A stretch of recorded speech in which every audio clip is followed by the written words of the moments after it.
Is this going to be the year you stop making excuses? I can't, I'm too old, I'm too young, I'm too fat, I'm too thin. I can't, right? I can't.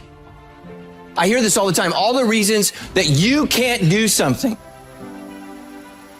Don't tell me you can't. Don't give me excuses.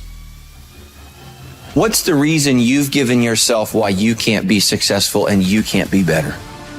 There are people out here that could be more successful, but you have thought your way into a depression. You have thought your way into gravitating and moving into the direction of anything and anybody that's negative.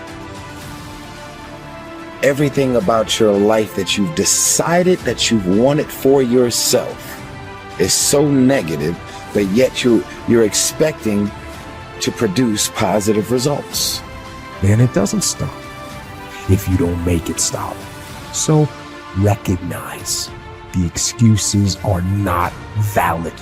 They aren't. They're trumped up. They're conjured up. They're fabricated. They're lies. Then how do you stop the lies? You stop the lies with the truth. And the truth is, you have time. You have the skill. You have the knowledge and the support and the willpower and the discipline to get it done. A lot of you are trying to find inspiration and motivation with a depressed mindset. You're depressed because you're not doing it with yourself. You don't find inspiration by not living in the grip of life. You need to live in the grip of life to find inspiration. Put challenges in front of yourself.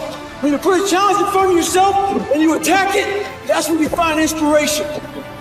If you want all these things in life and you're just thinking that by some miracle of life it's going to magically happen, you've got to wake up. The only way to get what you want in life is to get to work and go and get it. To look at all your adversity and all the excuses square in the face and push yourself out of your comfort zone to achieve what you want. I'm not going to allow things that I have no control over to control me.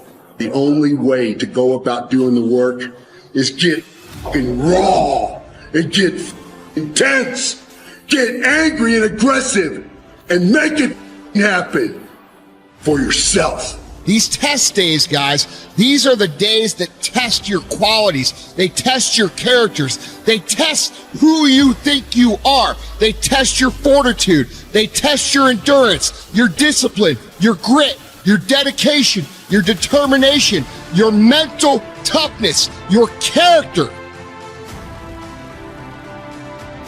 Everyone wants to feel like a winner.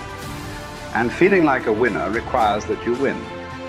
You get the feeling of the winner by completing a task 100. When you do this repeatedly, eventually you develop the habit of completing the tasks that you begin. When this habit of task completion locks in, your life will begin to improve in ways that you cannot today imagine. In psychology, the reverse is always true.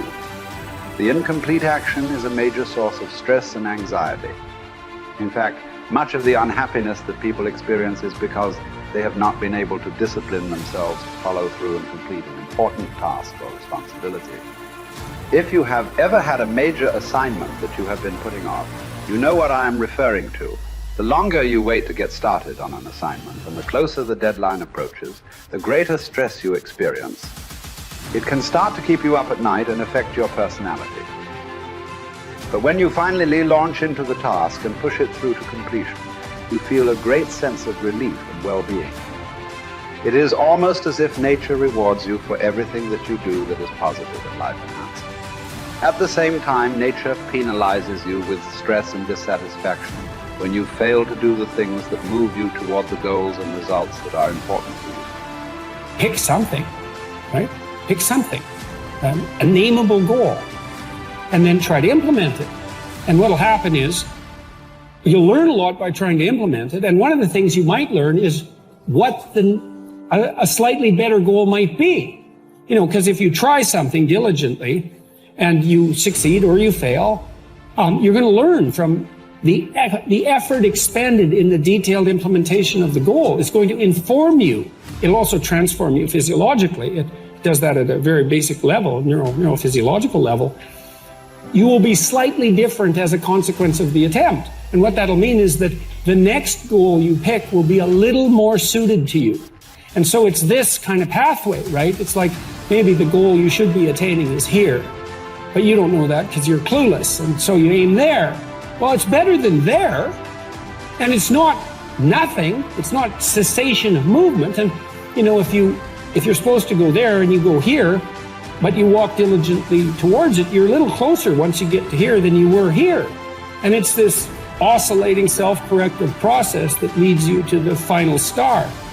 And you have to be willing to engage in erroneous experimentation to manage that. But it is a self-correcting process. And so one of the things I always talk to my clients about is, well, let's try something, you know, and we'll reserve to ourselves the right to alter our trajectory.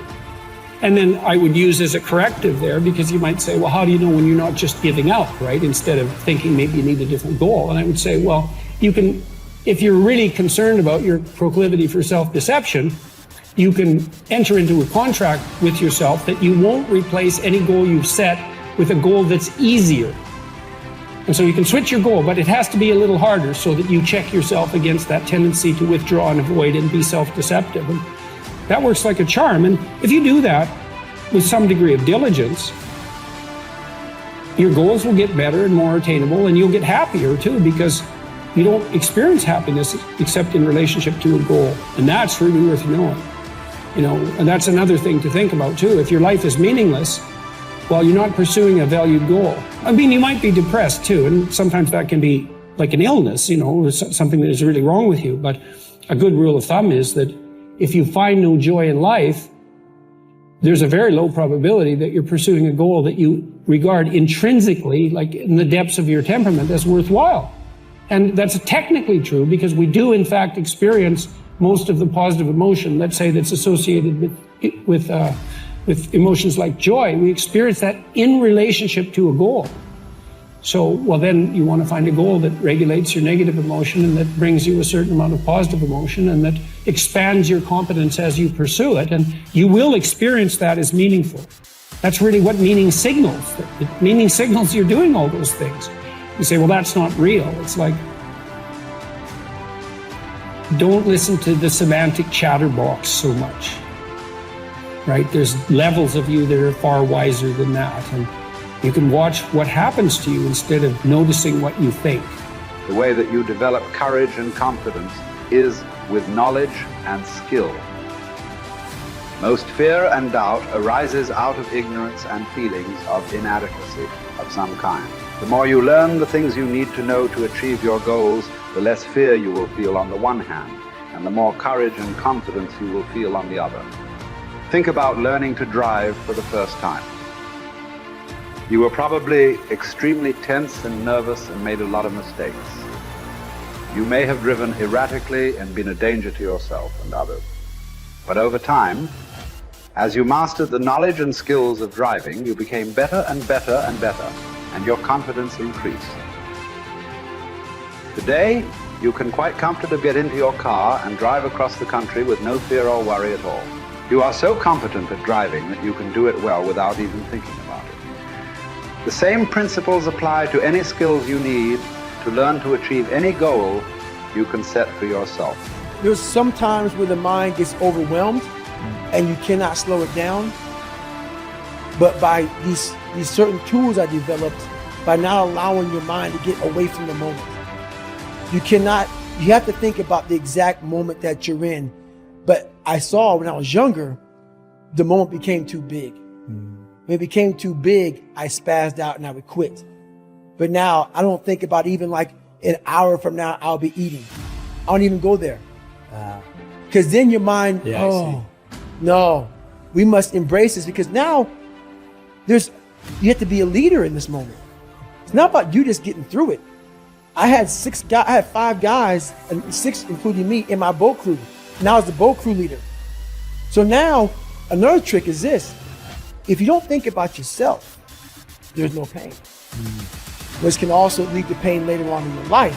But in these moments when you're struggling, if you are a true leader and you're worried about your men or women beside you, your mind doesn't care how cold you are anymore. Your mind's only worried about taking care of the men and women beside you.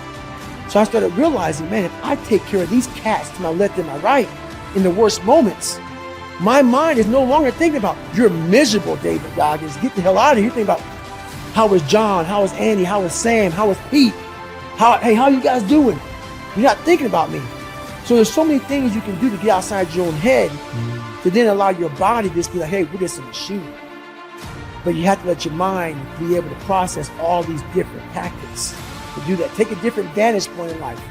When you are in the hell, you can't see the beauty of being in it when you're in it. Get on top of that mountaintop in your mind. Get on top of that mountaintop and look down on what you're doing. You can see a whole different world, and that world is beautiful. But you gotta get a different vantage point in the suck. Don't be in it. Spiritually, get out of it. Get that soul. Look down on what you're doing. Be amazed by the process of where you're at now and where you came from.